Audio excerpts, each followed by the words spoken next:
Welcome everyone to another episode of DRIVA Deep Dive. We are joined today by Frederik Jelden, Strategic Account Technology Advisor at Microsoft, and a sharp voice in the intersection of GenAI, data strategy, and enterprise transformation. We dive into the hype and reality of AI in large organizations, the often overlooked role of data governance in scaling GenAI, and why context still matters more than code. It's a bold, candid conversation with a startup mindset, corporate insights, and a delicious detour into street food. But you will have to listen to find out more. So enjoy the session. Welcome everyone to today's podcast episode with Frederik. Freddy, I call you Freddy, right? Sure, call me Freddy. Okay, yeah, I mean that's how I talk to you normally, so it would be a bit weird if I call you differently. So Frederik Jelden, but Freddy. And yeah, it's really an honor to have you here. We will definitely give you a proper introduction. But what we normally do is that we start the episode with a fun fact about a river that is close to where the guest is coming from, or is born, or where we are. Yeah. So in your case, I did a little bit of research, and you are born in Troisdorf, close to Bonn. Yeah. So and there's a river, the Sieg River. Yeah. True. I went there a lot when I was a child, actually. Yes. Yeah. What were you doing there when you were? Basically, just walking around. So we had a dog as well. Okay. And so I know the Sieg very well. Yeah. Okay. Very good. Did you know there's a fish migration system there? No, I've never heard about that one. I will tell you about it though. So what they did, because the population of different fish species were really going down, yeah, and there was more or less no, for example, salmon anymore. So what they did was they built up some upstream systems. They called it then fish lighter, yeah, fish ladders, yeah, so that we're allowing fishes to then kind of go back to the river, yeah, and increase the population, and then salmon and these kind of fishes are now again back there and can be, are living there, yeah. Cool. Never knew this about the Sieg, actually. Nice fact. Yeah, so it's an underwater autobahn which they have built for that, and and that leads me a little bit to this procedure of doing things right first time, yeah, and a little bit of creating this, what we call always when we talk in data and nowadays in AI, it's about garbage in, garbage out, yeah. Or now, what would you say basically in the AI in the context of garbage in, garbage out? Is it still garbage in, garbage out? Sure. It's just very nicely formulated garbage. So I think if we think about AI, it's very good in transforming stuff, right? So it's very good in answering in a way that seems human, very natural. Yes. But if it refers to something from a database and that it's garbage, it's shit in, shit out. So basically we just tell it to you very nicely, and it actually urges me to tell you that this will make it harder to find out if the data you're looking at is right or wrong, because it will be nicely structured. If you will ask it to put it into a table, it will be put in a table. I think data quality will get more and more relevant, and those companies who invested in a good data governance and data quality before the hype topic of AI actually now have a much easier way of implementing it. It's good that you say it already right at the beginning. Let's see how the conversation is going and how we can come back to that. But in the context of AI, I always say biased in, biased out. Yeah. So depending, as you said, how good the quality is, then the output of the AI solution is also in respective nature. We're talking now mainly about GenAI, yeah. But but I thought that's a nice fun fact, yeah, about a river that is close to you. So maybe once you're there, you can check that out if it's really the case with the underwater autobahn. Yeah, I will check it out, definitely. Okay, great. So I already said it. Today we will talk a lot about AI. Yeah, but before we do that, let me give a short introduction to our viewers and listeners about you. So you're a global strategic account technology strategist. Yeah. Yeah. Who came up with that title? I don't know, and I'm seriously, I usually blush when this full title is read out or shown somewhere. Yeah. I think at Microsoft we're very good with different names, and it is somehow also confusing. But basically, I'm a technology strategist. Working on kind of the verge of business and technology, and trying to help decision makers or influencers to understand how they can use technology to have real business outcomes. Cool. So in that sense, you work a lot with AI adoption, cloud infrastructure, AI data strategies, and you're dealing a lot with C-level, obviously executives, top managers. And but before you were working for Microsoft, when I go a little bit through your Vita, or when I looked into your Vita, you spent quite a lot of time at different consultancies. And your background is, you studied at Cologne, yeah? So, and not in really something that is typically, I would say, kind of, foreseeable that it will end up in an AI industry. Definitely, yeah. I mean, I studied something very boring. Business administration. I mean, that's what you study if you don't know what to study. I did the same thing. It's a broad thing, right? Yes. Would I do it again? Maybe not, because I think it's something you can also learn once you're in the process. And I really admire people who studied something like chemistry and IT. Or something very different, like I have a colleague, she studied Chinese and economics, which I think is a great thing. Then you also know a language, you know a culture. But yeah, so my beginning was really business administration, and I think sometimes now this helps also because I know how processes at least work on a theoretical level in supply chain, in finance and controlling. So the background helps me, but it wasn't foreseeable that I'm now working for a technology provider. Yeah. True. But tell us a little bit more about your journey, and what was at the end kind of leading you to work now in data and AI. I mean, I would say now it is more in the AI field than data field. But what were the milestones that were leading you towards this career path? I think it was just somehow luck, if I would say it that way. So, I mean, my first real job was at Kongstar, a company from Deutsche Telekom. And at some point, I was working there in sales steering. So at some point, they said, hey, we have two big databases for sales steering, one at Deutsche Telekom, one at Kongstar. Let's try to harmonize them. And that was the first time I really, looked into data harmonization, and I thought like, wow, that's pretty fun. It's also fun because there's a lot of complexity. And what I even there saw is data and technology is 30% technology, but like 70% is culture change. So people actually have to talk to each other. And Kongstar was a very, let's say, forward-thinking company. We at that time worked with Scrum and Agile frameworks, and also a partner, which was CGI. And that led me to working for the first time in an IT consultancy company after my bachelor's degree. So it was just a natural, gradual approach. I just stumbled into my job, and that's basically my whole career just happened. And that's what I like. I never planned things, but I like where I am. Yeah, I mean, I think it's the best recipe for any career path, to like what you do, and then things just happen based on, your talent, your skill set, your nature, and so on.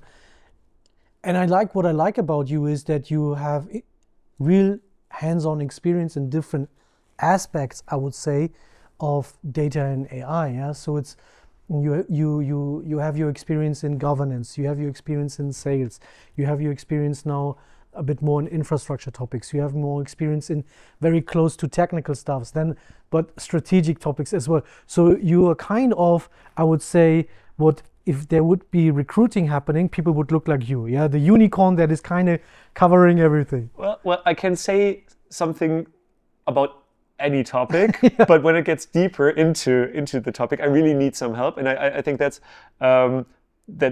it's good to be a generalist, but it also, and I like what you said, you also need some at least deeper strains. So you need to talk about this data warehouse migration, or you need to talk about this. I worked some time for KPMG, and I worked with large, data harmonization projects, integration projects with banks, and you need those stories to actually convince people. So I think I was just lucky to have both, and I was lucky to also work in the kind of machine room sometimes to really see that.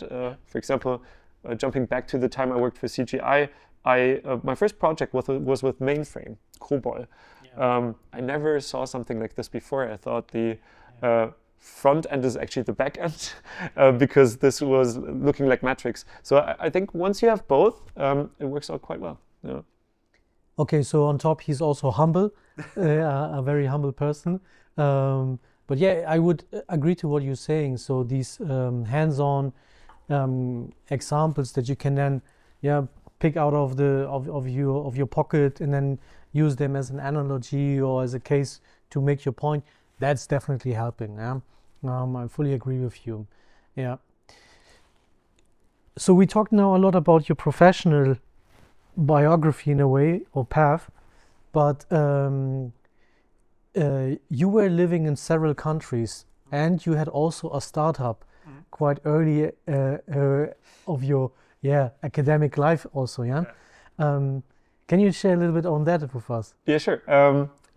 So sometimes uni is not what you want to do. Sometimes you feel a bit stressed out or just want to do something haptic. And before I went to uni, I worked at a restaurant in a hotel, which was a Grand Hotel Petersberg. It's the hotel of our Republic of Germany. So there I learned a bit how to cook. I was like an auxiliary chef. So this kind of continued to be my passion, cooking and learning about this. Somehow like to be screamed at, maybe. I know, I'm just joking. But kitchens are different. You learn a lot about processes, but it's also maybe a more tougher tone. And so I was sitting there with my friend Jonas, and he was telling me he was at Columbia University in New York, and everything was super expensive for a student. So he was telling me about this banh mi thing. And while we were doing our study work, we just came up with a plan. Hey, let's make Vietnamese sandwiches. And it went quite successful for a year. We had a lot of fun with also a lot of friends. But at some point, we also noticed, hey, we're 23. Now it's time to take a loan, and maybe we're not ready to do that, because if you want to scale at some point, there's always this path, right? And we bootstrapped until then. It didn't feel right to go that way, to actually have that, have a loan to have also to now, which would kind of show us that we would have to do this for a longer period of time. So what we did is we stopped it after a year of fun, of a lot of street food festivals, a lot of pop-up restaurants, and went again to our IT career paths. So I went to Frankfurt to work with CGI, and Jonas went to Munich to study at the TUM. I mean, it sounds very fun, I must say. I mean, and even if you had to stop, I would say you learn a lot. Also, I mean, you studied business administration, so I think you definitely could relate some of the stuff that was saying at the university in your business and business stuff, then bringing it into the university room. So honestly, only the one way, right? Really? So everything that we learned in business school wasn't really helping us, because it was never honestly, because it was never hands-on enough. We were still pretty inexperienced about taxes. First time we went there to our, then so many things happened that are not something you will find on slides in uni. But it really helped me to have a framework, that framework and resiliency, right? So I knew you have to do processes, and it's about learning them. You have to talk to people. And you can make fancy slides, but they might not work. You just have to also try it out. And the other part is really resiliency. I mean, we were 23, we were stressed out, but at some point you really have to find your own resilient self. How can you cope with stress, and how much can you actually influence on your own, and how much is influenced by externalities, and you shouldn't even try to influence it. Like a Finanzamt, you can influence when you get a tax number. Shouldn't stress yourself out with that. Very true. Yeah. Okay. So you said it. Not everything that is on a slide is then, to be seen in reality, or the reality is predicted on a slide. So when we think now, and now I make the shift, AI is such a buzzword. I was when 2024 was about to end, and people were everyone on LinkedIn and these newsletters were like, what are my predictions for 2025? So you were seeing AI, agents, and all, and then GenAI, and I don't know what else. So much, but everything was related to AI. It became, and I already am fed up with it, I must say, even though I'm going to talk with you now in depth about it. But maybe it's a different kind of conversation that we're going to have now about AI, because I would like with you now to go really beyond the buzzwording, beyond the hype. So what is the reality? Tell me, please. So first, I agree. The reality is there was a lot of buzz, and for a year and a half right now, and now enterprises really have to, corporate programs were set up, strategies were made, and now we're facing reality, right? And I think my personal opinion is that you can't have one trend after another. We can't now say scream agents or agentic systems, but not deliver results. It's similar to the fancy slides, right? Fancy slides are made right now, but now let's come to the basics. And what I really like, a lot of my customers say, like, seeing is believing. Freddy, we now have to actually make it work. And that's beyond the buzz. And it's beyond those chatbots, right? We've made enough of them. And what I think we have seen is the predictions of, for example, chatbots do not match with the reality of return on invest. So we really have to think now about how can we incorporate clever AI systems with an orchestration that work together with data that we trust in an enterprise environment, right? So it should be beyond the buzz. And I just want to mention like 3 things. First thing is we have to make data accessible and understandable. Data products might be a way, right? So to have standardized data products that the business and IT understands, that are described and maybe given in a semantic layer, that would be the first thing. If you have that, great, because then you can start. Because if I ask something, AI will answer. And if the data or the approaches like RAG or like retrieving something from an API is if they are not met, if they're AI will just answer something, hallucinate, and people won't trust it again. So data products is the first thing. Second thing is orchestration. We need to think about what we want to do. That will also influence processes. And the third thing is expectations. We should set expectations straight. We can start iterating with a chatbot, but we have to come to bring AI into processes. So I think these are really my 3 points. First, think about your data. Then think about how you want to orchestrate that in processes. And third, set expectations straight. If you don't set expectations, people will just think they will throw AI on a process and poof, 20% less costs. Won't work that way. AI is not disruptive, it's incremental. So we really have to think, we see something in processes and maybe it's the tiny little things that we will change that will make a big difference instead of saying, hey, we'll build a chatbot for each and every data product we have. Brilliant. I think you said already quite a lot that I want to follow back on. You said, you mentioned data products, expectation, and you said the real cases, right? That was the 3, right? So processes, exactly. So let me start with the misconception, because as I said, you are dealing with a lot of top managers and C-level members or board members that are now pursuing the introduction or establishment of AI tools and so on. What is what misconceptions do you recognize? Is there a kind of pattern that you see about AI capabilities that people haven't understood, that there is a limitation, for example? Yeah? Is there something where you can say, these misconceptions, I hear them quite often, and yeah, you need to clarify that.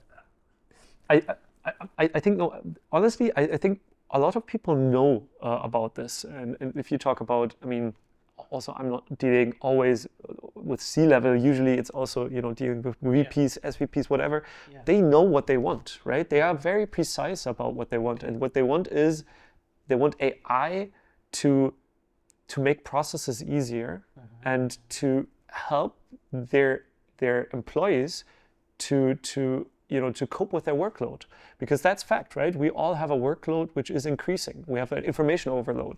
Those are topics we have to address, and so they are precise about this. But there are two things I see which are making it hard for AI programs to be really implemented well. First thing is something I call shrooming. You will have the mushrooms everywhere. Everyone has a use case and wants to implement them, but there are no guardrails on how to do that. Similar things, Najim, we did with data strategy projects, right? Same thing, right? Somebody uses another data platform. Now there is Snowflake, there's Palantir, there's something, can talk to each other. We need data harmonization projects. Everybody screams, why is it so costly? Similar things now happen with AI. It's a similar scheme. So this shrooming is really a problem, because people want to use AI now. They don't want to wait for the guardrails. If you don't set the guardrails straight, which is on a business level, where should I use it? Again, processes. And on a technical level, how should I use that? If that is not set, it's very hard to actually make it work. Also, if you then change processes, right? It's everything is made very deterministic. So that's number one. I really see that shrooming. The number two is, how do you calculate success? How do you measure it? Also a thing we had with data strategies. How do you tell somebody you have to now invest, I don't know, 10 million in a data strategy, data governance execution? What's the return on invest? Everybody will ask you the same question. It's very hard with AI. So where do you start? And my solution, and I have to think about this longer, is start with your ambition levels. So what we've seen at Microsoft is, when we tried to revolutionize our finance with AI, we started from the top. We started from the processes which we want to influence, and we set an ambition level of what we want to do. And then we went down into the use cases. We didn't go the other way, which made it easier to actually have those guardrails. So we said procure to pay. We want to actually reduce costs in that process. We set an ambition level, and we went from there. And I think that's good also from steering purposes, because everybody is involved, right? It's something that comes from maybe a CFO and goes down to the people who know the processes like P2P, OTC, all of what we deal with each and every day. Yeah. So maybe to rephrase a little bit what you just said. So you basically come from the capability or process and say what we want to do here. Yeah. What is the target here? And then you define objectives, measurable objectives. And then at what stage do you look into the data? Good question. Good question. I think that's when both things meet again. If my data strategy and data governance is set up correctly, I have an enterprise architecture. I can match my processes with data, and I have defined data products that are, and that's a huge problem, available. Available because we made a strategic decision that they are always available by an API, which is defined maybe. That would be a technical thing, and described in a data catalog, in a glossary, wherever. So once I have that, I think it's easy to match it. And again, that will also help us, because then we are not talking anymore about a chatbot that will give me that I can chat with data XYZ, but then we can talk about different data sources being combined, joined to do something. Because a business process is usually not, hey, I will just chat with, I don't know, my customer data, but it's more about I want to match my customer with my product data to see if the customer wants to buy sustainable products. Yeah, it's good. Yeah, I mean, I like what you're saying, and also because it is kind of indicating, because I see a lot of companies being in this experimental stage, yeah, and then they, obviously you should do it, yeah, there should be this phase where you really do some MVPs or POCs and try to experiment also and try to understand better in your company environment what is working and what is not. But what I also see is then integrating it in the core processes, yeah, in the legacy world, let's say it that way. That's where it becomes really difficult. And would you say it has to do with what are the reasons for having then these issues then from, yeah, rolling it then out on a larger scale or in the real world? Okay, yeah, first maybe there's nothing wrong with MVPs. Yeah. You know, do them and learn, fail, Yeah. learn fast, right? That's something I also see. I think it's okay to start with a chatbot, right? It's good because you learn. Then maybe combine different sources, have an orchestration or router. You learn that on a technological level. For everyone working in IT, go for it, try it out, yeah. But on the other hand, you really need those guardrails, because we've seen it. Again, similar to the data strategies, when it's not centrally managed at some point, there is a high tendency to fail, at least if there is not the ambition level and stuff. Yeah. So I think maybe we are also too fast. What I can say is maybe we should give it more time and think it through more thoroughly. I see that everybody wants to be on the forefront of AI right now. Yeah. Also, technology providers want to do that. Yeah. And for example, we released, I think, 300 features with Copilot in 1 year. Wow. And I just thought about people managing that. They've never maybe seen Copilot a year ago. Now they have to manage it. We should also think about everyone involved, that it will take time for this culture change. And then we should also give ourselves enough time to think it through. And again, I think just coming back to your questions, maybe just do both, but be very precise in also communicating and building up a culture and a community that is able to understand AI. Because there's one more shift. What I see a lot is, who does AI right now? Data scientists. What is AI about? I think, again, it's like 70-30, 30% technology, 70% defining business requirements. Yeah. How can you define them?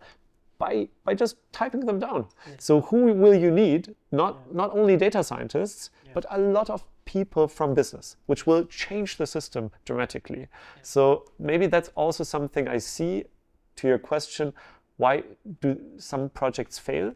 It's that they are led by IT and are not, and business is coming into the game at a certain point in time. Whereas we will actually need them to be started by the business and described by the business first, and then used, or then potentially being then harmonized by IT. So I think that's also a difference. Now I can just write down my business process. I can throw something into a knowledge base, and large language model will understand it, right? So it's a very different process. You don't, the setup of technology is not that problem anymore. In my opinion, it's not that hard. It's really about understanding which data should I use, what business process do I want to optimize, and what's the outcome I want to get. I have a provocative statement. Yeah. If we look at the human species, let's say, I mean, Neanderthalers are the first ones, yeah, and the Homo sapiens are the last one. And we say like, okay, Homo sapiens are the ones that, like, can sit in a rocket and fly to the moon and so on. I have sometimes the impression that a lot of companies are still on the level of Neanderthaler, yeah, and they want to sit in a rocket and fly to the moon. That's at least what we do with this AI, because as you said, there needs to be a kind of evolution happening within the organizations, and now we expect them from, not even having these guardrails in place, not having really an overview of their processes, and really have defined maybe also relevant roles and standards and policies and all of that, or even the strategy. And now we say like, hey, you know what? There's something you need to sit in that. Yeah, I agree. And it's again on top of some people, right? Yeah. So coming back to I mean, that's where we met the data strategy game. Yeah. What did companies do? They had say like, oh, we need data stewards. Let's just take these people and say like, oh, they work 100%. Let's give them 20% of their time. They should focus on being a data steward. Yeah. Did that work? Never, because they had to work 120%. Yeah. Similarly, we see the same thing now happening with AI. So we maybe not Neanderthal, but maybe in a state where they don't have the flexibility to act actually like that way, because also like we usually think in those deterministic processes. Now AI will change that fundamentally. AI will actually give us some kind of reasoning engine where I can build up agents that communicate with each other doing stuff, which will fundamentally change how we will think and how we will do business requirements. And we've never thought about this before. So how can we expect large corporations to adopt with that fast? Because these roles are never been thought of. No. So it's, and again, I haven't made my mind up. Who will we need? Will we ask RPA engineers now to become AI engineers? Will we ask data scientists to become data AI scientists or something? ML engineers. Yeah, right. Yeah. But those are like also the ML engineers. They are mathematicians, statisticians. They are super good in those deterministic processes. Yeah. They're super good in testing for a desired outcome. Thing about those models is the generative AI. They don't give you the same answer each and every time. They will give you a different answer each and every time. So generative AI is not made for that deterministic processes. Maybe let me end on this. That's something where agents is not only a buzzword, but it's really actually good, is because they combine the generative power of LLMs and also the reasoning power of LLMs with something I would call actions. So deterministic processes where we can then use Python code again, right? I would never have a LLM calculate something for me. It's not a calculator, right? So it shouldn't, it's very bad in, for example, counting the R's in strawberry, yeah? It usually says two. So why do we trust it with big business processes in that? It shouldn't. But then we have actions from an agent where an agent then knows, hey, I have to calculate it. And then we can use the deterministic processes anymore. And those actions should be defined by data scientists. But I still have to make up my mind, who is defining the AI product? Similarly to data products, actually. Yeah.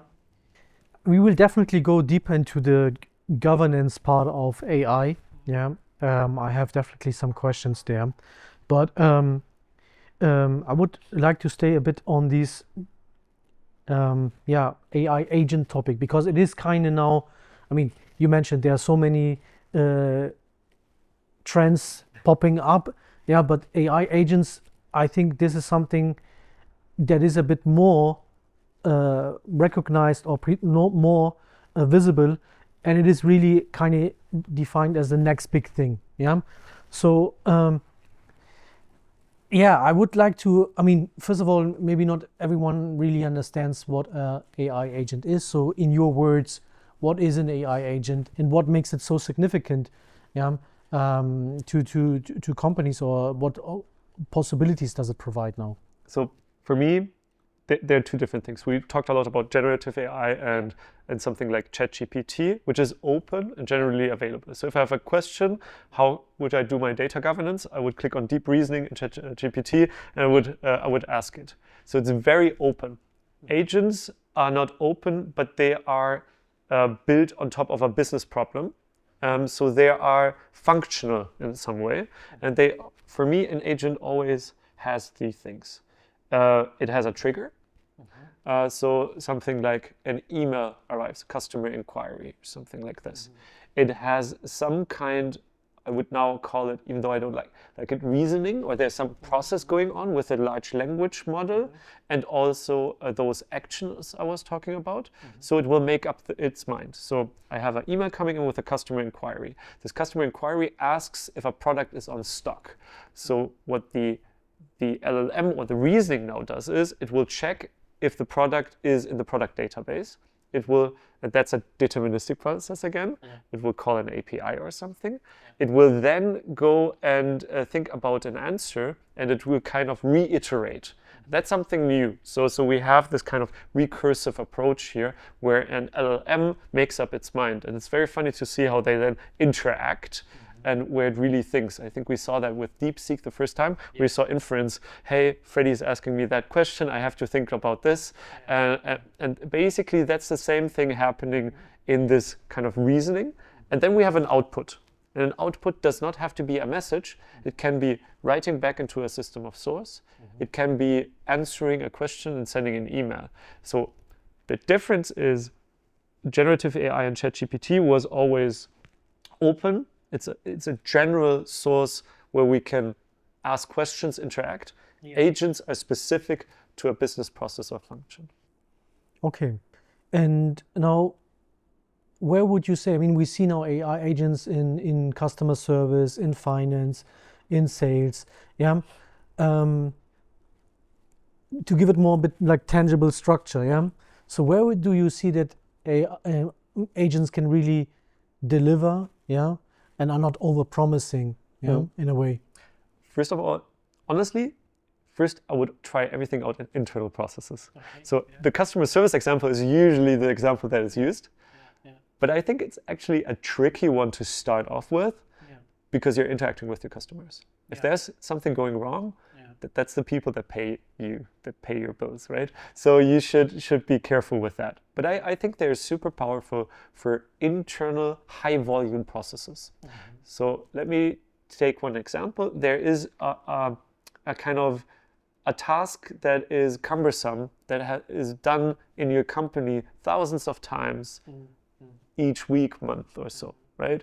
Writing something into a system or media break, comparing two systems with each other, copy pasting something from one system into the other.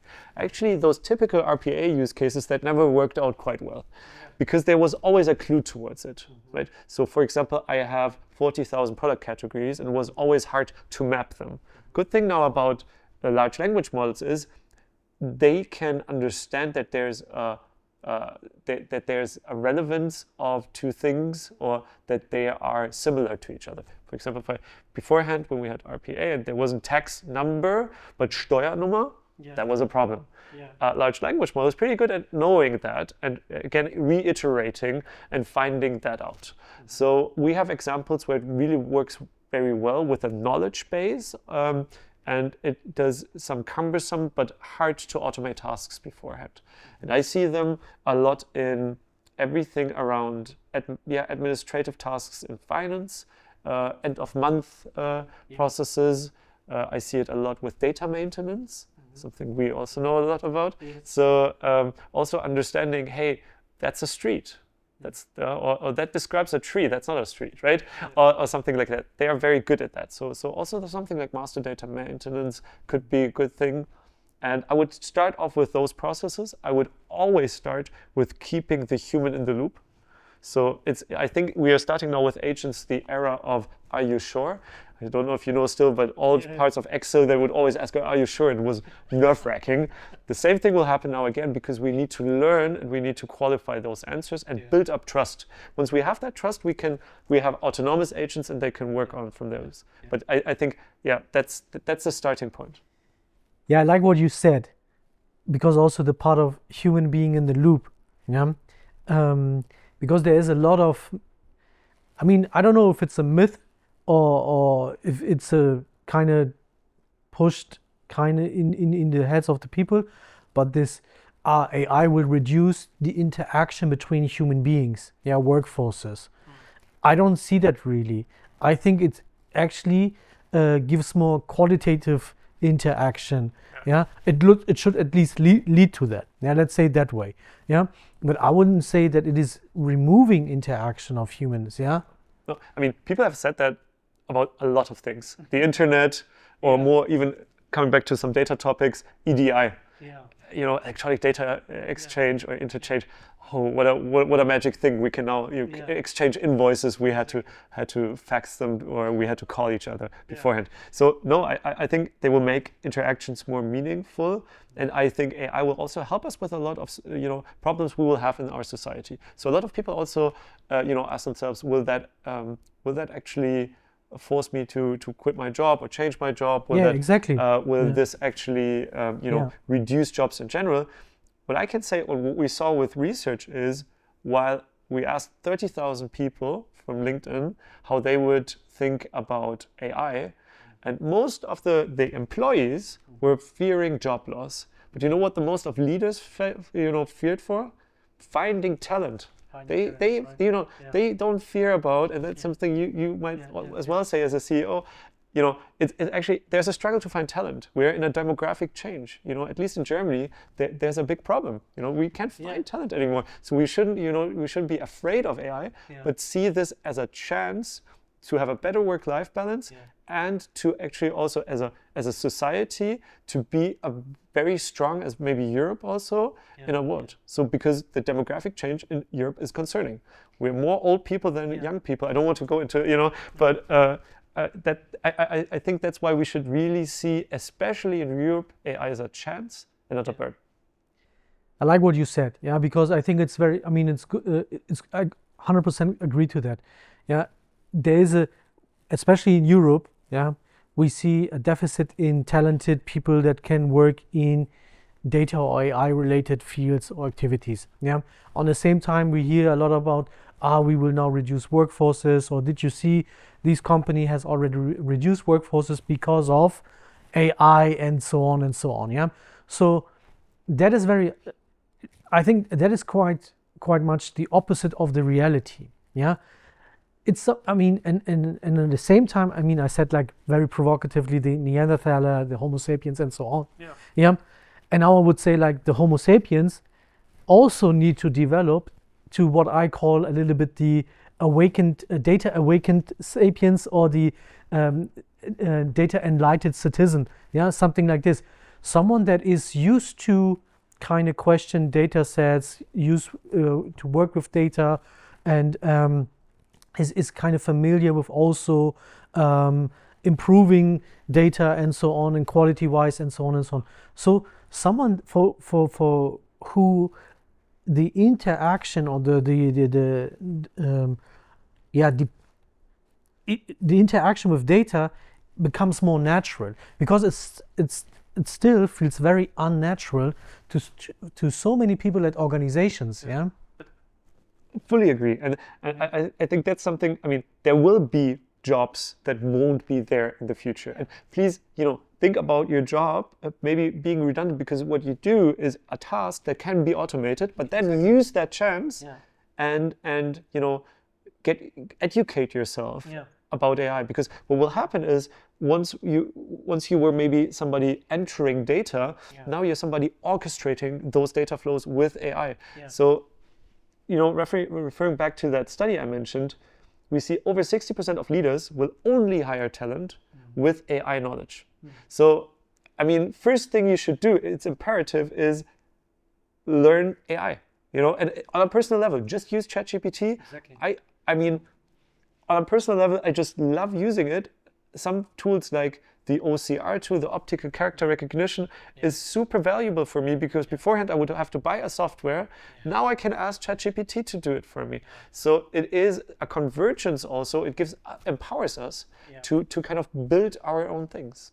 So I always say, like, there's a shift in what becomes now fundamental. The fundamental it's also elevated due to what has been now possible. The fundamentals also become are shifting higher to a higher level, so they become a critical success factor, not more competitive advantage. They become a critical success factor. So you need to have that. And I think, and that's also a question, or it goes into a question then, when we talk about, you just said it, like using ChatGPT and using then agents and so on. I think, and that's where the human part is so important, I think, is to make sure that you don't have uncontrollable automation loops without human interfering, questioning the results. Because the last thing that we want is AI-based decision that is wrong. Yeah. 100%. I agree. And the thing is, we don't want to have more data, which is crap. And that again, that's what AI is very good in, is producing some data. What I do a lot is I show demos, because it's seeing is believing. So what I do is I create data sets that are unbelievable. They're really, like I say, like this, I want to go into this business field, please create me SAP tables with 3,000 lines of data. And they're unbelievably good, right? But they're crap. There's nothing behind it. It's like, it's just thought of, but they have customer names, they have vendor names, they have, you can build this up in basically seconds, but it's very hard to identify if it's right or wrong. So I think that you made a very, very fair point. We have to really look at where we want to use AI, and we should also somehow be respectful of this generative power it has, showing data, creating PDFs that look very nice. So also two things. I think ethical AI is super important. I think AI security is super important. I usually just talk about what's the return on invest of AI. I would love to talk more about AI security. How do we make AI safe so that companies don't get attacked with something, for example, prompt injections? And AI does sometimes not understand that this is a malicious actor. We have to think about that. And another thing is AI ethics. Please, if something is AI generated, please say it, mark it somewhere. This is not human made, because we need that distinction everywhere. Why would you say that we need that distinction? Why is that important? Because it has to be clear to a human what is actually made by a human, and somehow then also by an expert, in an enterprise context by an expert, and what is made by an AI. I don't want to get a marketing message which is AI generated and I don't see it. I don't want to think about LinkedIn, you're bombarded with messages. I actually would really root for it to say, if this is an AI generated message, I want to see it. And I think it's just also about, as you said, valuing the human interaction. I think what AI will not do is it will not prevent us from talking more to humans, but as you said, we will have more meaningful interactions, but we need to know, is this a chatbot? Is this person on my phone now an AI voice, or is it a real voice? I think I agree to what you're saying, but and I agree also that we need to talk more about security, protection, bias in data, because at the end of the day, there's a risk from my point of view, and that keeps me actually quite busy at the moment. And I'm also like trying to share about these thoughts that I have on LinkedIn and so on.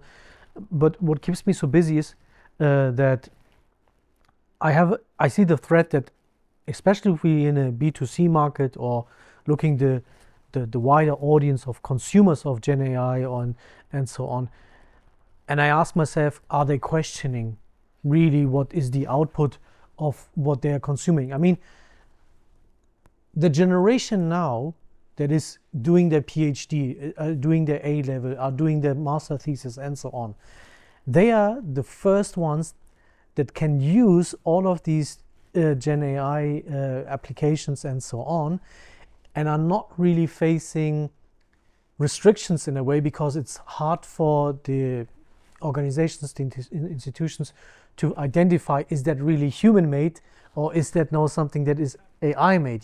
So in a few years maybe that will change, and it will be harder again for the students to apply GenAI and so on in their work. But right now I see people doing a PhD and saying even like, I used ChatGPT and so on for that. Amazing point. I mean, first of all of that we were talking is really consumer facing. If we talk about enterprise processes, usually we have some marketing, communications use cases where a lot of data is generated with a Gen AI model, but usually it's the part of a LLM is orchestration, reasoning, understanding, contextuality, and retrieval. So most of the data actually used is not generated by AI, but is retrieved by a system of source. That's just something I want to say, because that's where enterprises should focus on. Now about AI ethics in consumers. You know, I think we have to have a culture change. Why should we think that students should write a report?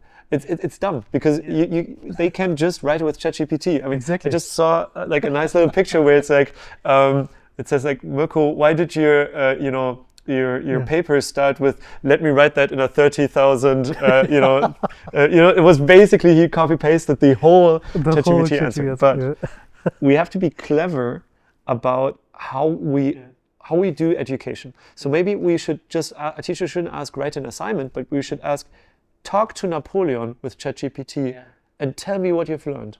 So like, use that generative AI power to say like, just ask a large language model to sound like Obama and ask him how he became the first black president. Something like that. That would be awesome and cool. And then write about your experiences, because you only can write about your experience. You can ask ChatGPT, but once I ask you one question, why did you feel that way? It will get super hard. Similarly to a PhD, why don't we shift things from just describing to making? We could say, please create something with AI that actually helps us to understand something. Biology, create a model, and stuff like that. So what we really need is a culture shift in the way we do education, work, and everything. Once we block it, we prevent innovation. That's exactly what I mean when I say the data awakened sapient or citizen or data citizen, because that's exactly the point. So we need to go beyond the current structures of how we interact and consume data, or work with it, so that we also here have a level up. I really like your examples that you just gave, with then creating maybe a biological model rather than finding out about these models and learning the theory. I think it's really great what you're saying. And while you were talking, I was remembering, I was, I think, in the 8th or 9th grade when Wikipedia came out, and my English teacher was like, okay, who wants to write a paper, or all of you have to write a paper about a person that you appreciate or like. So I went on Wikipedia, got me a text about Muhammad Ali, the boxer, submitted it, and was saying it, and she was like, that was a really good text. I was like, thank you, Oh, you were clever, like, you were a clever kid. Actually, that's what we want. We want clever people. And she didn't realize that I copied it. Later on, she realized that, okay, now the mark is out. I cannot change it anymore. But that's exactly the example. So these kind of example existed also before, and we had to adapt to that. And I'm questioning if we really have adapted in a way that we should have. Because I think, again, like in the organizations where we see there are fundamentals in capabilities of data and analytics missing, and we make the jump to AI, I think also society-wise, there are some fundamentals missing or not nurtured in that way that it becomes really mainstream, so that it is obviously, that we are consuming biased data, for example. I mean, you gave this example with having a dialogue with Napoleon and so on, and I will bring here again this bias aspect. I will get a different result depending which GenAI tool I'm using. So if I use, for example, let's say now a more westernized produced GenAI tool, Napoleon will be differently represented, or the profile will differ to, let's say, something that comes from a Chinese or Asian market. So, and vice versa. So these biases, they are there, and it's okay that they are there. We just need to be aware of it, right? And again, that's AI ethics. We really have to. So I think you made two brilliant points. First thing is, we still have to know basics, right? So we still have to learn math in school, because otherwise we can count the R's in Raspberry again, right? So that's something we have to do. The second thing is, we have to be educated about how an AI model works, or a large language model works. That it's basically just, statistics, and it will give me a result that I will ask for, and that based on the training data, it will, and all the logic behind, it may give biased results. So I think that's also this kind of fact-checking approach we all need. What I usually tell people is, I like AI systems that don't only, and that's why I think it's a fuss to have these super large AI models for most of the use cases, or a large language models, because I like it if it uses something in this approach of retrieving something from the internet, retrieving something from the documents, and actually presenting it to me in a nice conversation, but I can still click on something and check and say like, here, there's the reference. That's the PDF I'm looking for. Going back to the enterprise context, I don't want it to hallucinate about my products. I want to see the product data sheet. So that's what we will always need, and that will be a huge topic also for large language models. I want to have that reference. I want to look into it, and we need this urge as a person or as everyone to actually fact check it. If we believe everything it says, I don't know if society will get smarter. But that's again, that's guardrails for society as well as for enterprise. Set them straight. Say, hey, we need that referencing. We need that fact checking. I mean, yes. I like it that the conversation is going now to a bigger picture, because I think when we talk about AI, and it is, I mean, there's a lot of AI first movers and operations at the moment. So in that sense, I think it's valid that we do this. So I hear a lot of people saying like, look at the Americans, they're very provocative, they're very aggressive, and they push, without any concerns, allowing their organizations and their society consume and try and error with AI. And look at the Europeans. The first thing they are doing is they try to regulate it. They try to come up with rules and regulations and so on. So the question to you, in 5 to 10 years, what is your assumption? Is the European approach working better or less than the one that maybe comes from Asia or overseas from the US? Honestly, comparing the regulation right now with the EU AI Act and everything to other approaches, also in data regulations. I worked in financial services, and as a financial service in the financial service industry, regulation was a huge thing. It took years and ages, for example, to build up data governance based on regulatory or on regulation. But now so I think we are pretty progressive. I think Europe is moving quite fast, and I personally like to have some kind of guardrails and regulations, as I said, and maybe it's even, maybe it's even good to certify something. We see it Certif.ai, where we have those institutions that actually, or companies that will bring this up and will give us some kind of validity towards that. So we don't have to trust our own recognition here, but we have other parties, third parties to trust.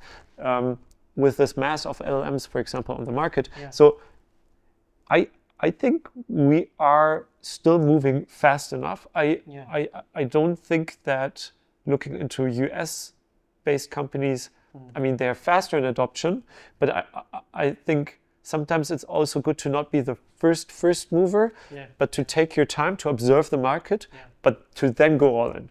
So I think, and that's a good European thing, or maybe also German thing. We first observe, and then we move in. And I think that could be a good tactical move. So we are rather the turtles than the rabbits. Yeah, definitely, definitely. Also due to our industry, by the way. Due to our industry. High industry, like there are not a lot of tech firms, unfortunately, in Germany, but there are a lot of firms. If you build cars, maybe, maybe take that seriously, because there is a threat towards it. You can still use it, but I think that's also something different, right? So I think our industry is very risk averse, which can also be good. I agree. I would also say we have a very robust European system. Yes, it needs to advance, and yes, we need to have European answers to what is happening on the tech market or on the AI market in particular. But I also believe that a sustainable society, well established and not harming approach is one that is considering not only the tech stack of AI and what it can bring me in, and then you beautifully said it, like You talk a lot about then what it's the business case, what's the profit of the AI, but you would rather and prefer also to talk more about ethics and regulations in that sense, yeah. So, and I think that's also some valid aspects that needs to be considered, these dimensions, when we talk about AI. And I think the sustainable one is the one that is considering all of this. So we make a cut here. Okay, I think there was already quite a lot of informative answers you gave, and I really appreciate the insights you're sharing here with us. But we did make a cut here, and I prepared a game for us. Nice. Yeah, so Banh Mi Brothers, that was your food startup. It was a truck, right? A food truck, right? We didn't have the money for a truck.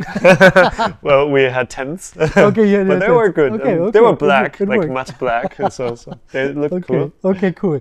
Okay, so I prepared, because I really like that you are such a foodie, because I am also one and I like to cook and everything. So I thought, okay, what is better than to talk about food and AI? Yeah, cool. So let's go to the board and have some fun with the quiz. Yeah? Nice, that's it. Okay, Freddy. Now we are in front of our board, and the board is about a game that I prepared for you. Yeah, you said you have this. You were an entrepreneur in a chef koch in Asian fusion food, and I thought like, okay, then let's use that. Yeah. So the game is Bits and Bytes, where data bytes meet food bites. Yeah. And we prepared the DRIVA Eats and Insight menu. And since you have a favor for Asian cuisine, yeah, we prepared the Asian menu for you. Okay, so we have appetizers, main courses, dessert, and obviously drinks that you're gonna have throughout the meal. And you see here some courses, yeah, and each of these courses, behind that there is a description, obviously, of the course, what it is about. Okay, so this is a AI Asian fusion menu. So there will be a text and there are blank spots, and the question will be then to you to fill the gap, yeah, to the blank spots.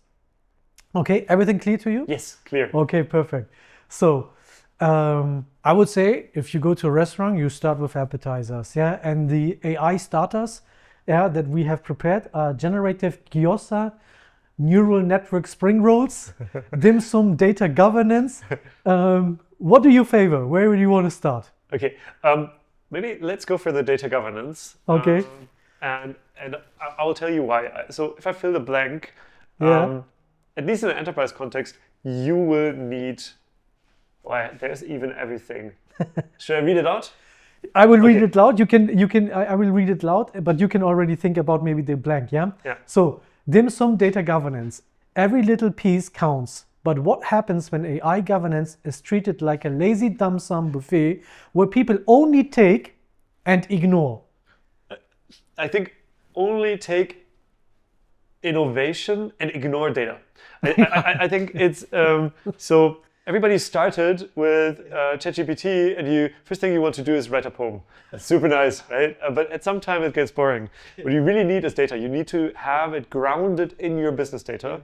And what do you need to have good data? You need data governance. If it's a swamp, it doesn't really help me. So I think every piece counts, and you should know your pieces. Okay, great. I like how you immediately had your answers. Oh, love it.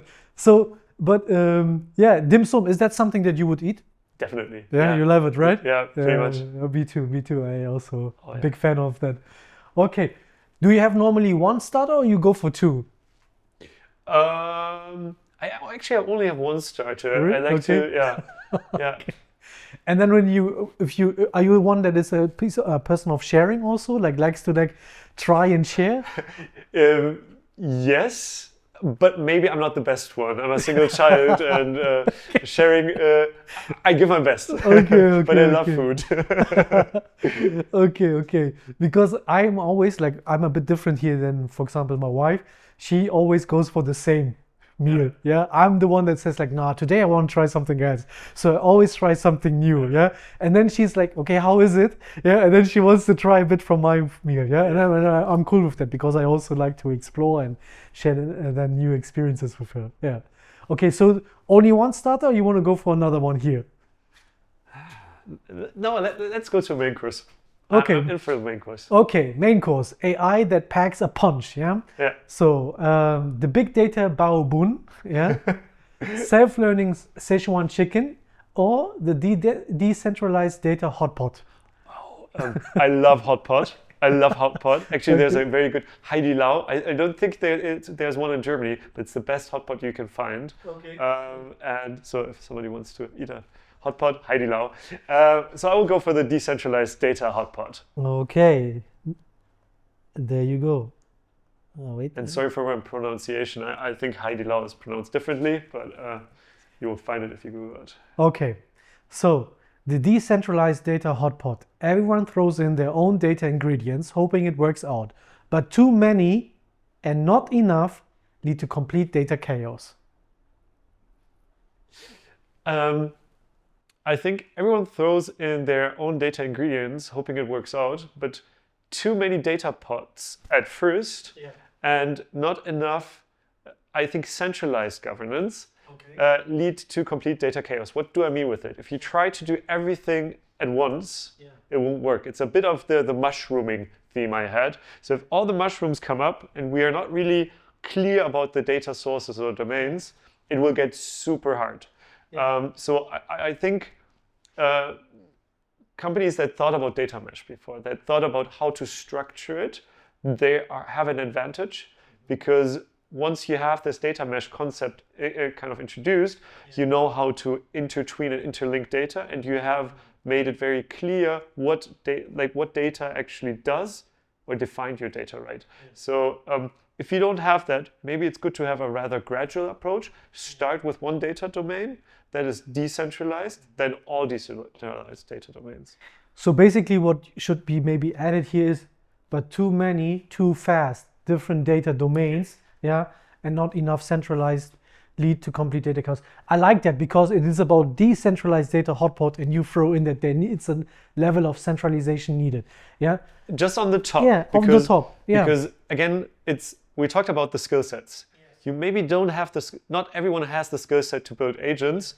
If you try to educate each and every one in each and every data domain, you will just actually lose track. You won't be that fast, you will lose speed.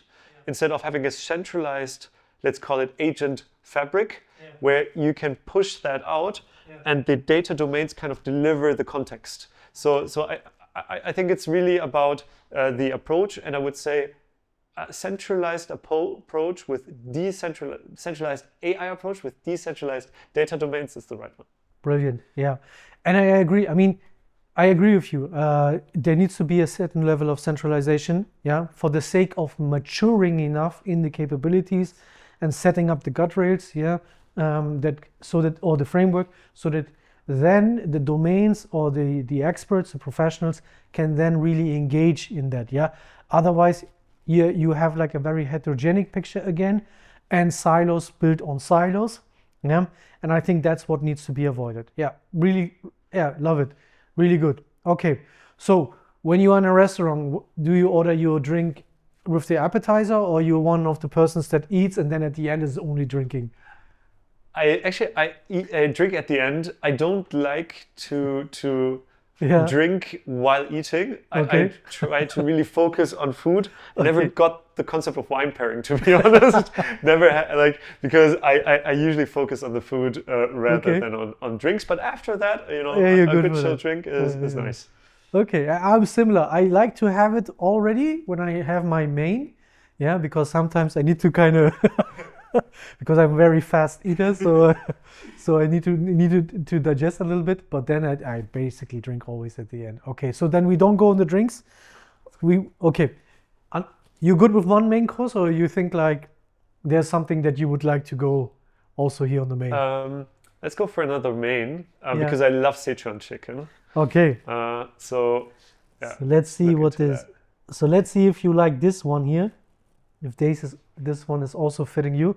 Self-learning Sichuan chicken, spicy, unpredictable, and constantly adapting.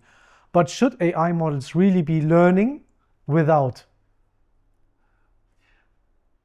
That's a tricky one. But should AI models be really learning on their own without governance?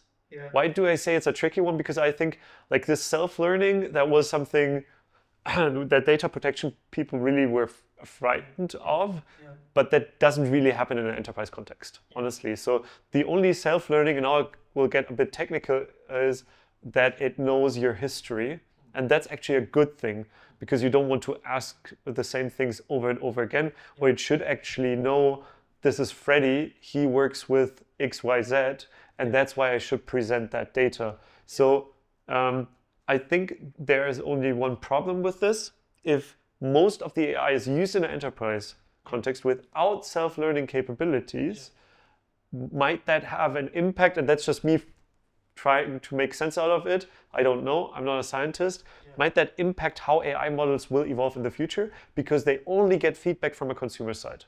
So I think that could be something that it actually goes into a certain direction. We talked about bias. So if we do not learn from any enterprise customer, does that make something with AI models? I don't know, but it could be, because I think the questions I ask my AI model at work are very different from the recipe I ask for at night. Yeah, no, I agree with what you're saying. And what I would like, maybe what I would add here when I was thinking about this question was like, I had the same with you. Should AI models really be learning by itself without data quality rules? That was a bit like this, like data quality standards, because you gave that example with the product sheet, yeah? So to know if the real or the content that you really are looking for is there, yes, it needs a little bit of human interfering, but the human interfering here is maybe also very about quality standards, quality rules, yeah, and requirements that you want to see then, yeah?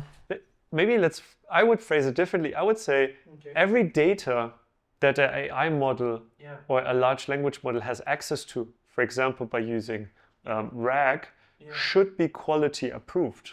Yes. Maybe that is it. And we can use AI to actually do those data quality rules. Yes. But I think there could be a twist towards it, because again, there is something about data being shown by AI, being, fancy, nice table, where people might not be as critical to it as if it is just in your SAP database and you're checking it, right? So that could be something where we really need data quality, or otherwise we will always need data quality. Like AI won't vanish, or data quality won't vanish due to AI. It will actually get more important, I guess. Yeah, cool. Okay. Desserts. Do you like desserts?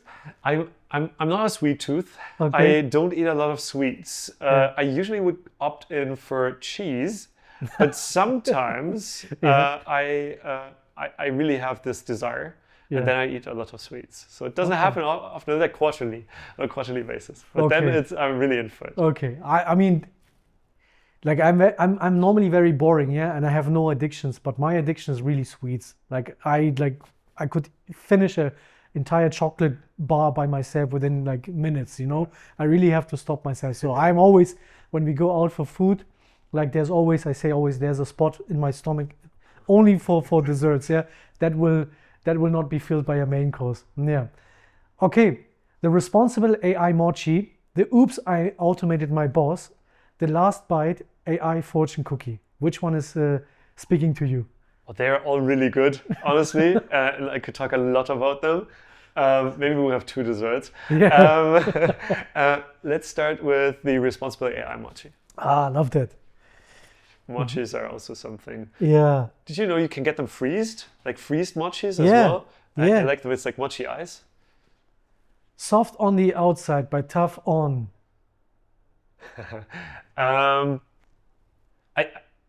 I think it's soft on the outside, but tough on That's a good one. Take your time, no worries.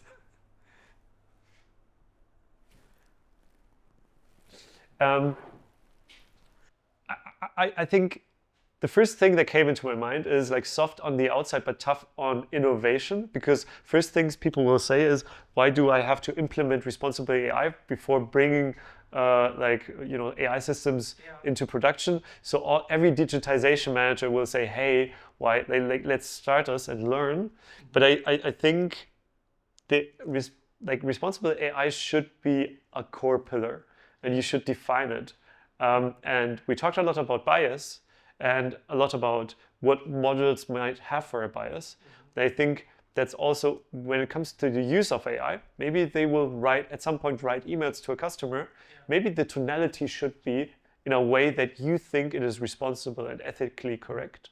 And also it's about how you use AI in a general place. Again, marking AI content as AI content is also responsibility, something you have to think about. So I think it might feel like it hinders innovation first, but it actually doesn't. Yeah, I went to a similar direction, soft on the outside, but tough on the purpose. Yeah, so responsibility combined with, like having really a purpose for it, not just for doing AI for the sake of AI, really being also here looking on the purpose. Okay, cool. So another dessert? Yes, the oops, I automated my boss, definitely. Okay. The oops, I automated my boss cheesecake. Sorry, I covered the cheesecake part. Yeah, sorry. Companies are rushing to automate workflows, but what's one AI-driven job replacement that might?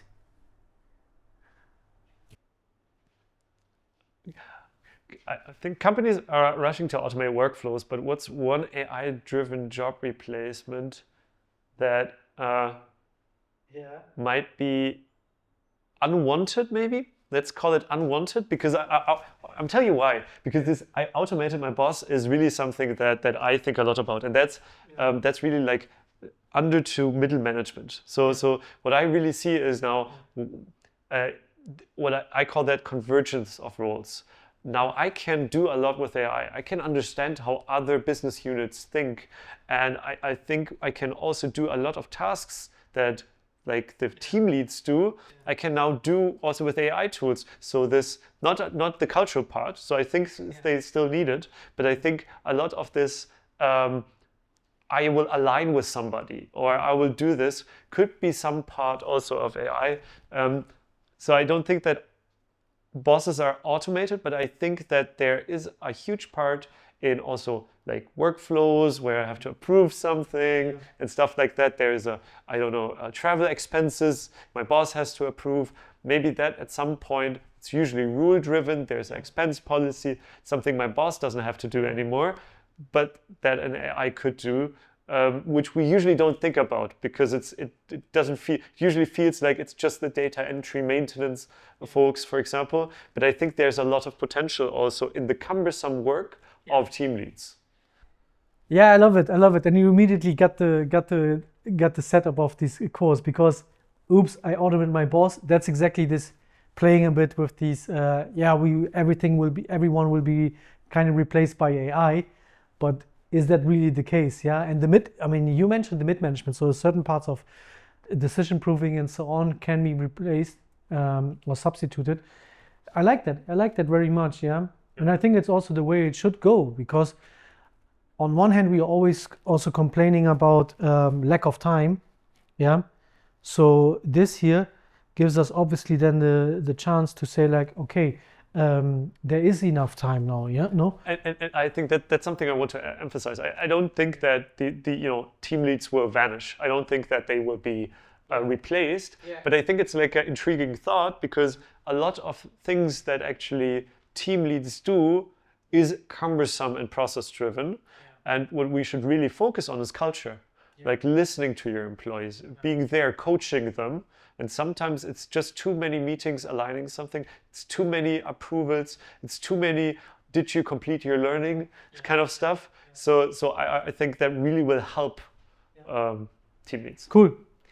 Okay, I hope you enjoyed so far the courses that you had. Pretty tasty, yeah. Yeah, you said you you go for the drinks at the end. The future of AI in a glass. Yeah, which one is it for you? The hallucination highball, the cloud martini shaken not on-prem, or the quantum bubble tea? Like very good again. At first I thought like hallucination highball, because highball is also like, I think with a lot of alcohol would fit to hallucination. Yeah. But I think honestly hallucination is not that big problem anymore. Yeah. Seeing that we will retrieve that data from other sources, I would go for the cloud martini, shaken not on-prem. Cool. Then let's go for it. So, the cloud martini, shaken not on-prem. Cloud AI is all the rage, yeah. But the real downside of keeping everything in the cloud instead on-prem is? Cloud AI is all the rage, but the real downside of keeping everything in the cloud instead of on-prem is, I would say, is neat. Yeah, then it's no downside. I think it is actually I would say cumbersome. Okay. Because now let's think about what we do a lot. It's this data silos. What will happen if I have something on-prem? It's a data silo, but sometimes people like that. They want to have their shared folder where they have their Excel, which they then always put into a company report again. So, okay, I will change my mind. Is also the downside is that it's a culture change. We will have to think about cloud first because it will enable us to actually have a data harmonization. And I think it will just also take time because we have to identify those data silos. And that could be the Z-Laufwerk, sorry for my German, but it's some kind of on-prem folder a team is using. It could be the legacy systems where we still have data, which is not harmonized. And that will take time. Problem is, sometimes business critical processes are still living in those systems. And usually legacy systems are hard to learn and not very favorable from the user interface. So this would be a high potential for efficiency. We can't just reach them. We'll take that migration effort. Yeah, I love that answer. Really good. Yeah, I agree with you. Yeah, makes a lot of sense what you're saying. Okay, Freddy, I think we are through. I go for one drink only. You go for one drink, right? It's Thursday. Yeah. I was about to say it's too early. It's Thursday. Yeah. How was it for you? Did you like? How was it for you? Was it easy or you were struggling a bit? I thought like it got harder the longer the evening was. I mean, it was very cool, but I mean, it's compelling because you think about things and you also think about what I really loved is I kind of struggled with the I automated my boss question because first I thought like, oh, efficiency, let's get efficiency, maybe we get something out of this, but I really believe like a lot of things will think you're intrigued to think about culture change. And a lot of things we saw here is, hey, we're still on the verge of entering that era. And it will take time until each and every one will actually feel secure with AI. Yeah.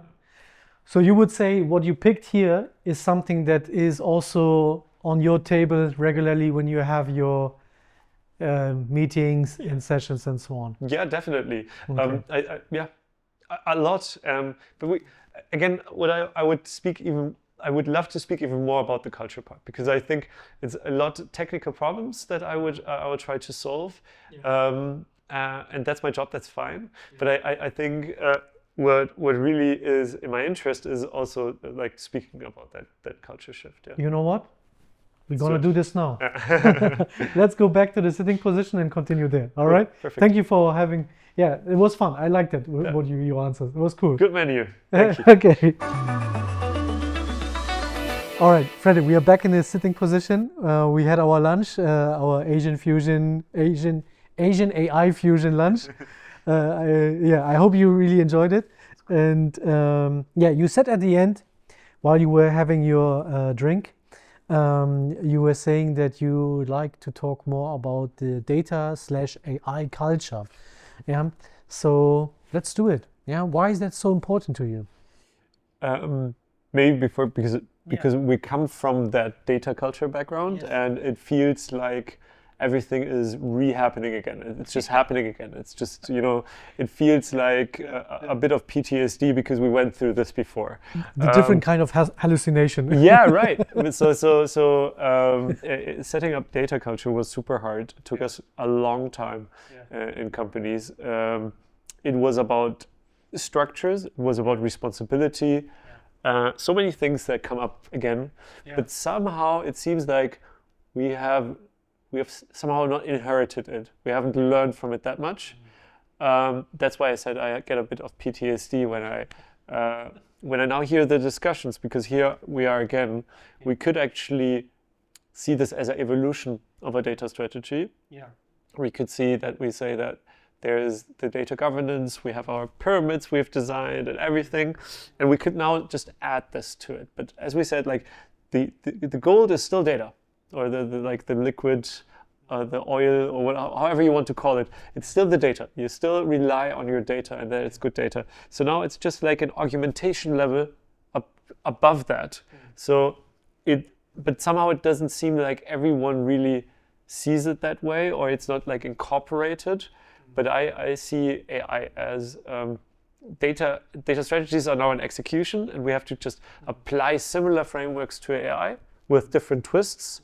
But if I have a data steering committee, if I have a data owners, it might make sense to also talk with them about AI use cases, because if you've done it right, you have linked data to processes, you have an enterprise architecture department, and you have all of those councils, committees, however you want to call that, and you could just use it. And I think if you would do that, you could apply AI much more on scale than you can do it if you go use case by use case. Again, the thing about people now noticing that a chatbot does not bring the return on invest they want to. Is there a level of frustration, or would you say no, frustration is not there, but it is a little bit of again?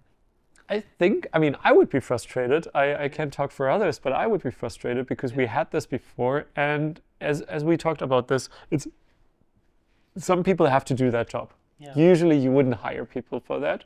So it's some people in the organization. And as we've seen, data owners, data stewards, they first had to learn that this is on top of their normal job. Usually it's not a full-time job. Now, AI is just, it seems for me even sometimes as another burden you would add to kind of this governance framework.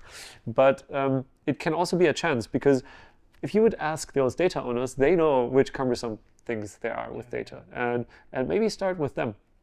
But again, it's really also about the structure, to have this bottom-up feedback, data owners, data stewards to data owners to like a data steering committee, and top-down feedback, what do we want to achieve? So actually you have the pyramid set up, you just have to use it for your AI use cases. So you would say, because that's also something that I see there's a lot of debate about it, data governance versus AI governance, or not versus, but that it is something to be separated? Or would you say actually it is something that needs to be seen as one and as a whole? I think it actually extends data governance. We started with typically tables, right? We start with SAP tables, or the tables you try to find stewards and owners. But now it's also documents. Documents are now data. Everything unstructured is now data. Should actually be, your data governance should be extended. You could even think further and say, what's about code? Code repositories, also data, right? So you can use that with AI. So I think my personal opinion is it would be a clever move to extend that, because now data security, also in terms of documents, is getting far more important. Labeling and metadata is not just a thing to do, but now it is of importance, because AI, if it's not labeled correctly, AI will use it and will retrieve information from it. That's the one point. And the other point is, again, using products which can help me to code makes the code base super important as well.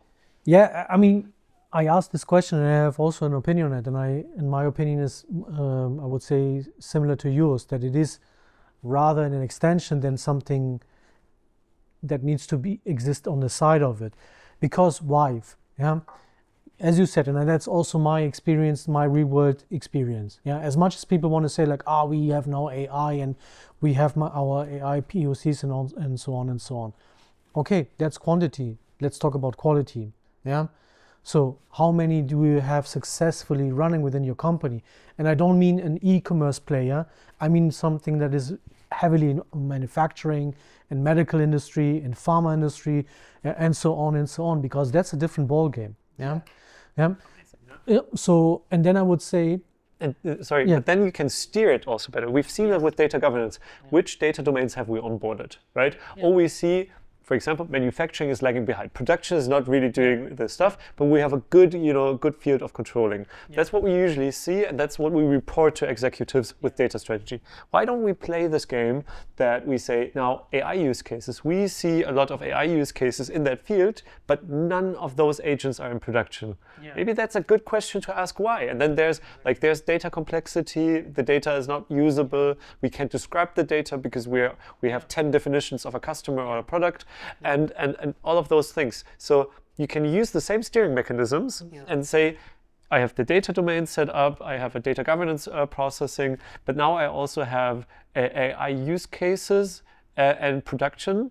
And the thing that will happen, and that's something we talked a lot about in data strategy, is then translating that into impact. Impact of data, impact of AI. So once we get this, and this is like the holy grail, then we can show not only how this evolves over a company, and we will see differences. We will see significant differences in data domains, in divisions here, but it is extremely important to report them and to ask those questions why we see AI adoption, for example, in a production site, which might be fully okay because it's on-prem, we want to keep security, and it's harder to put large language models on edge devices, right? That's an answer, and we can go from there and say, okay, that's why we don't have a lot of AI use cases. But if we don't have that clarity over the whole kind of company, it will get very hard. Similar things we saw with the data strategy. If we only have one North Star running up front, it doesn't really show this. And then again, Holy Grail, translating that into value was very hard with data, gets easier with AI because we can take, for example, process cycle times. We can take bottom line savings or top line revenue increases. So I think it will get even easier. I agree with you, and I would say, like you just said it, with data it was very tough. That's my understanding. I asked myself, like, why is it so tough? And why are still companies do not have a real function governance, do not have really their domains working, do not have really their data quality in place? I mean, to the people who are listening to us, I'm sure that their companies will have one or the other running, but not all of them, and not to an extent where they would say, like, okay, that's a level of maturity where we can actually start to lean back a little bit. So they feel I think, like, that's what I'm seeing. And when I'm talking to different companies and professionals, they still say like, oh, we have so much still to do. And I ask myself, like, why is that the case? My understanding, and would like to hear your view here also on that, is because data is something in between. Data is something intangible. So it's not like, people are very driven by something like, okay, I have an end product, a bottle, I have an end product, a laptop. So AI now, because it's very much, when we talk from a data supply chain, it's the consumer side, more or less. It's consuming data that is existing and then refined or structured and whatsoever, and then it's consuming and it's building on top of that an end product. So it becomes again tangible. So I think now, logically wise, people have now more understanding for the AI cases than the data cases. And the AI case, I rather can give a tag of, this is how much value I might get out, than saying like, okay, we need to have 15 data domains, and each of them have to, you know? Yeah, I fully agree. I would say like data is an asset, but not a commodity. Yes. Usually, like if I buy a house, I can compare it with other houses in the regions. If I have financial data, I can compare it. Like if I am company one in like a S&P 500 company, I can compare my data with the other company's data. So I don't have a benchmark, which makes it very hard for me to say, to put a price tag on it. So what did we usually do? We said like, bad data will cause process inefficiencies, and from there on we will say like this is work of people, and we'll just quantify it that way. But that's wrong, right? Because we have companies like Dun & Bradstreet selling data, and there's a big price tag on this for a reason, because it's actually it's good data. So, but this is data where it then gets comparable because we have people buying it. So they will take the price, right? So with company enterprise data, it's super hard, again, because it's an asset, but it's not a commodity. We can put it on our intangible goods list on our, on our sheets and say like, this is now, we will activate this as ownership towards it. Every controller, financial, everyone in a financial industry would say like that doesn't work. Some people have tried it with data. I found it very interesting. But now there comes the split to AI. The thing is, take AI and data, AI makes data live and makes it live in a process. And that's where we can then see results, because we use that data, and it's not people then working with that data, but it's a machine.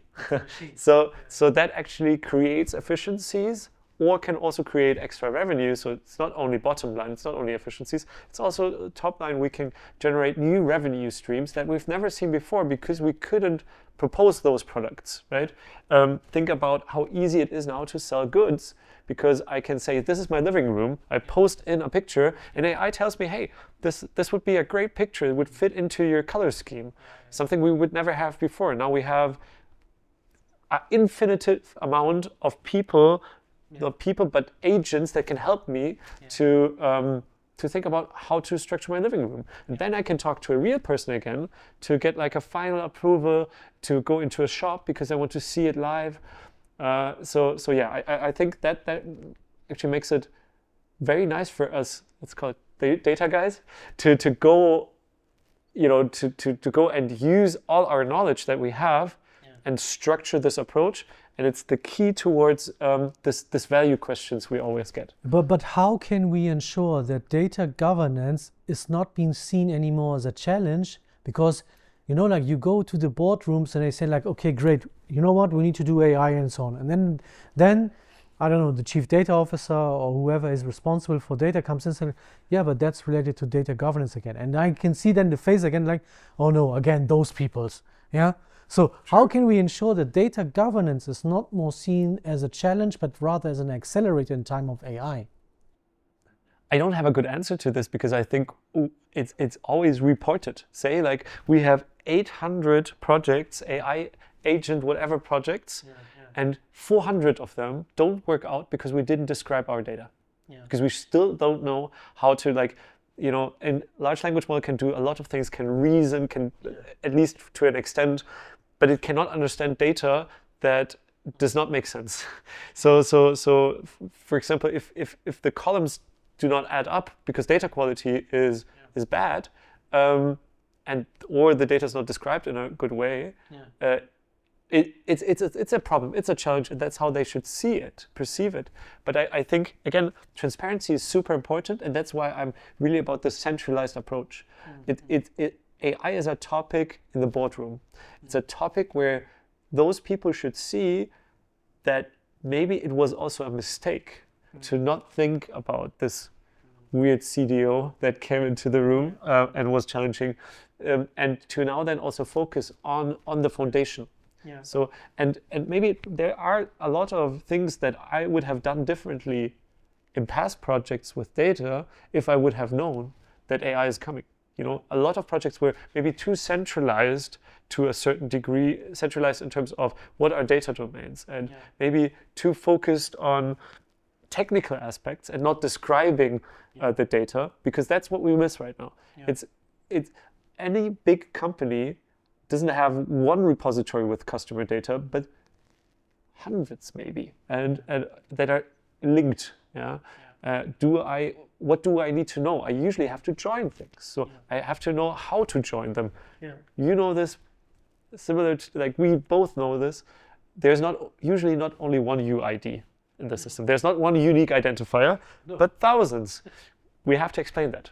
Yeah. We have to make that concept. And if we didn't do this before, it's now. And that's why I think it will be a challenge, but it will give CDOs much more power than before. Yeah. And you know, like, I will share my view with you. I think there are plenty of reasons why data governance is misunderstood. Yeah, obviously it has to do with companies that are maybe too impatient. Yeah, that, you know, like, do not want to wait or do not want to put the effort in the right context, and so on and so on. Yeah, fully get it. But I also must say, a lot of data professionals did a bad job. Yeah, because they were rather looking on more these being these police guys than the ones that, you know, accelerate and bring it into business context. Yeah, they are more about, like, talking about abstract and conceptual in context, rather than saying, like, you know what, yes, you want to have, I don't know, yeah, a better sales report. Yeah, okay, we will get you there.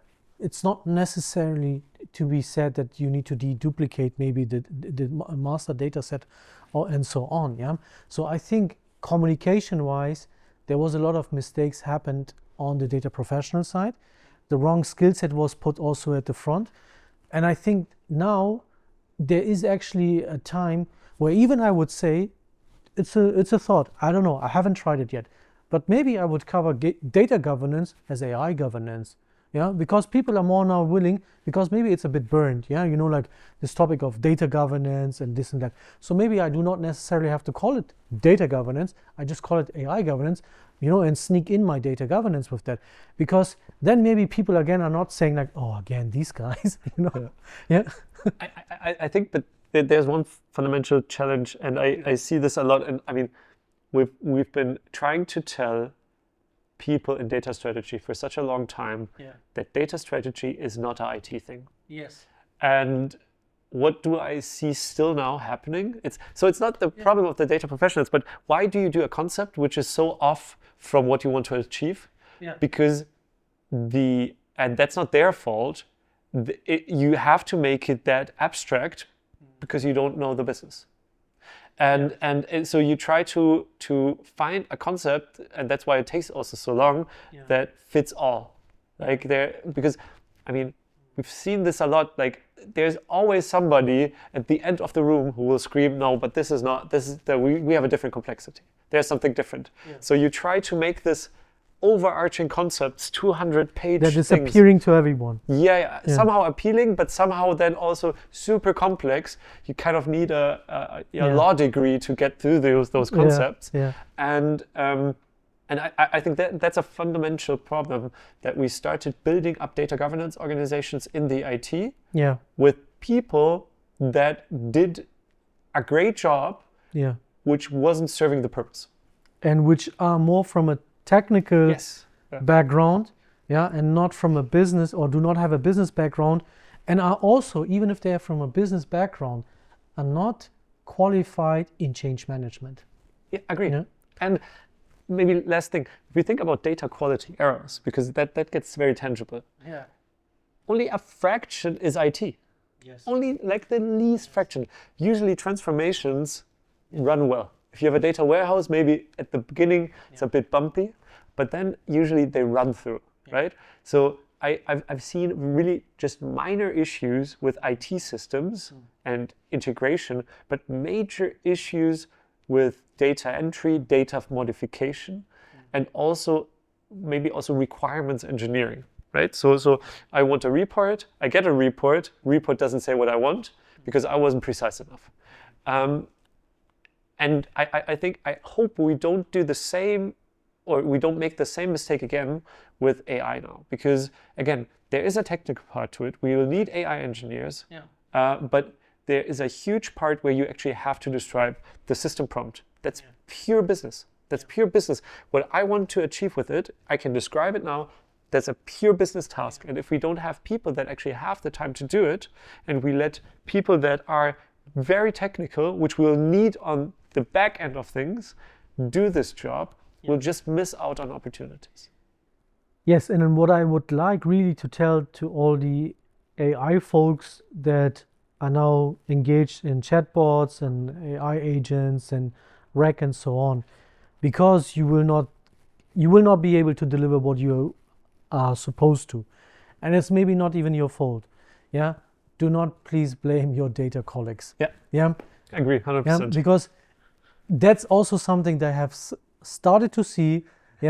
Because of like, hey, we cannot do it. The data is not there. The data is not structured. The data is not owned. This and that. The quality is not good in that. So please do not fall in that blaming game. Rather, collaborate, and let's make sure that AI is then the vehicle that allows then to also introduce the data parts. I think that is very important. And maybe even bring this, like, if I could dream, it's actually always like a V team. It's a V team of people. There's one, like the data owner has to be on board. If I do an AI product, then I need an AI engineer, technical side, to say what's possible, expectation setting. And then I need someone from kind of the business that wants to achieve something. And that is the one who should be tracked to also business outcomes. So taking this into account, then it will work, because we have one thing that's a definition. It's when we have AI products, whatever it is, an agent, we also have to describe it. Because if an orchestrator, if that multi-agent structure should work, we have to tell the orchestrator what the agent does. So if we vision that, we also will need a kind of a glossary of or a catalog of AI products. So why don't we actually say thank you to the data folks and say, please help us to do the catalog you did, your great catalog you have, and expand it by AI products. And then we have a lineage, which is also pretty nice, because we can see this AI product uses this from a lineage, and we actually we understand our data flows and streams. I fully agree with you, because I mean, a lot of AI necessary roles, if we look into the operating model of any kind of AI product that we're going to have at the end, it will depend on data related roles. So it's a data analytics AI network that we're going to have at the moment. So the roles are existing, extended. The processes are there, extended.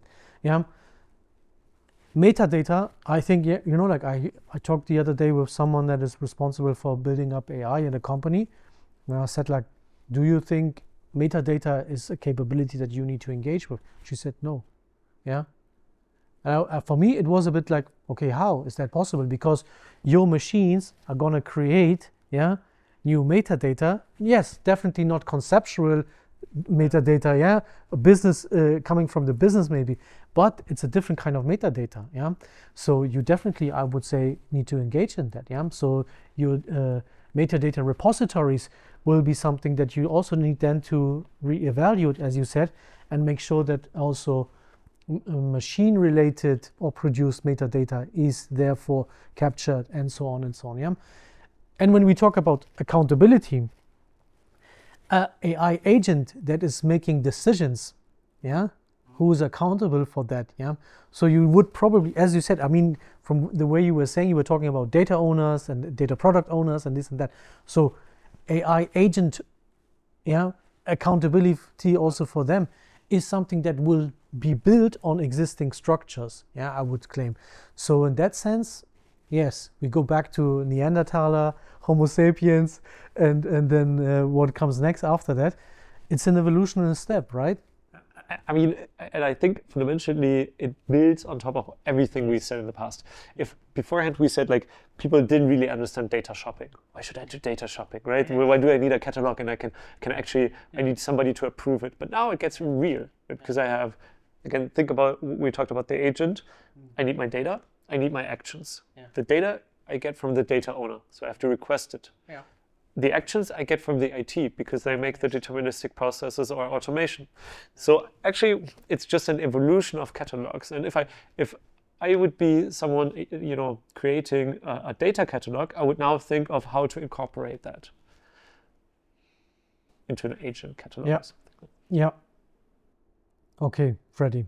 Looking at the time, I need to ask you to give us now a little bit of summary, something that you want to make sure that is,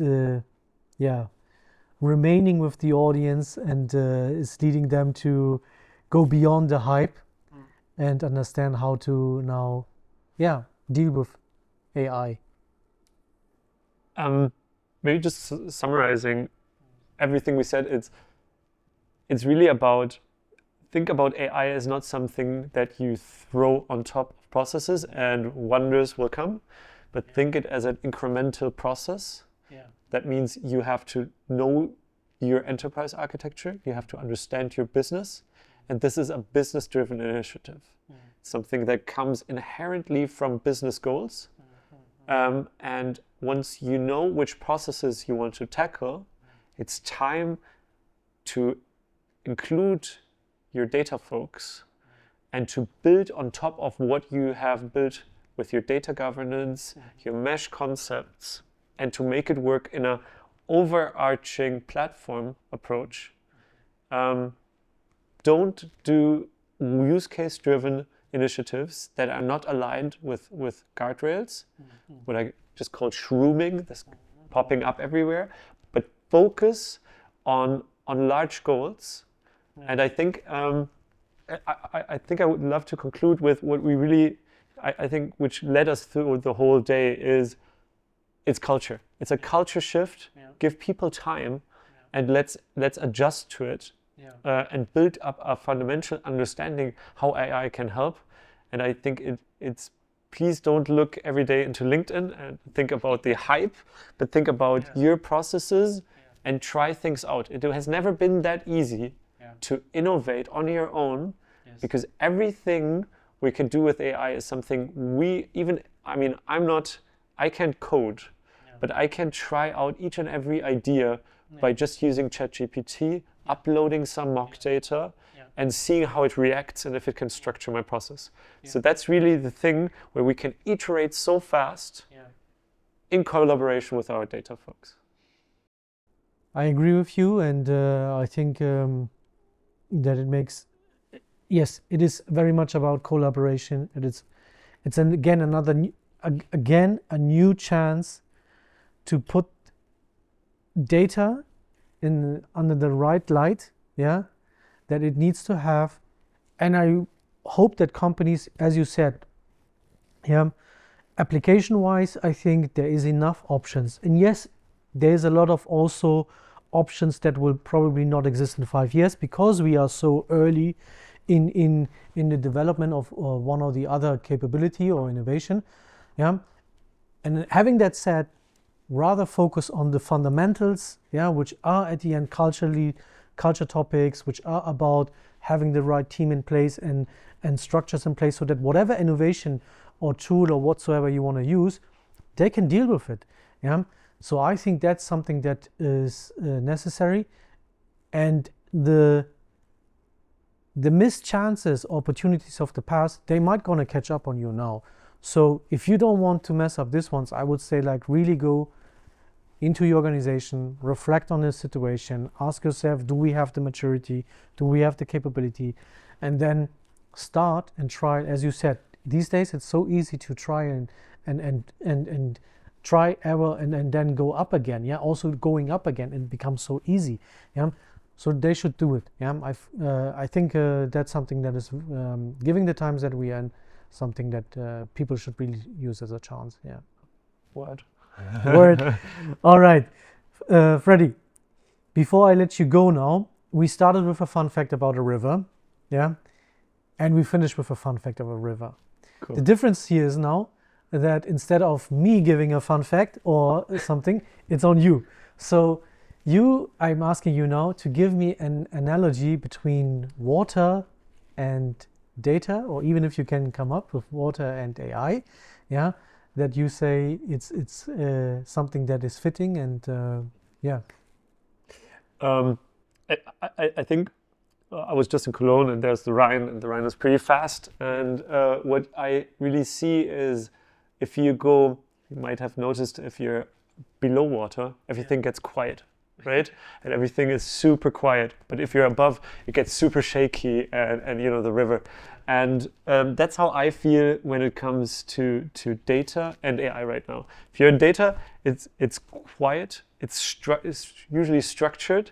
It's a room where you can concentrate and focus. Yeah. And as long as you're then in the business processes or above now with the AI field, it gets super shaky, and there's a lot of turbulences maybe, and a lot of streams. So it's maybe for me, it's really, if we get that water, that calm water, in a good shape, then it will really help us to make it work. Maybe it's a shady example, but I think perfect. I think love it. when we think about this, we have to always think about what's below the water level. Yeah. Once we have that actually in a cart, once we have that mapped out, it gets very easy to steer the boat on top. I love it. Great analogy. I will not add anything on top of that. I think it's amazing. It was really a pleasure to have you with us. I really appreciate all the insights, the dynamic, and your creativity.